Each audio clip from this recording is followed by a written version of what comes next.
ইসমাইলের কয় চিনোনারি বাবা, যাও তোমারে নি বাবা ইব্রাহিম নবী যায় না।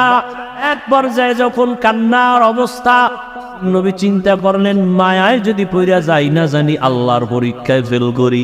হাজেরাকে ডাক দিয়ে কয় হাজেরা দেরি করা যাবে না, ইসমাইলের সুন্দরভাবে সাজায়া পড়ায়া দাও, সুন্দর পোশাক পরায়া দাও, বাদশার দাওয়াতে যাব। আল্লাহর দাওয়াত কয় নাই, ঘুরে কইছে বাদশার দাওয়াত, মনে করছে দুনিয়ার কোনো বাদশার দাওয়াত। মা হাজেরা বাবার সাথে ছেলে যাবে দাওয়াতে, রাজকীয় কোনো দাওয়াত। মনের আবেগ দিয়ে সন্তানটারে এমন ভাবে গোসল করাইয়া সাজায় পড়াইয়া দিলেন।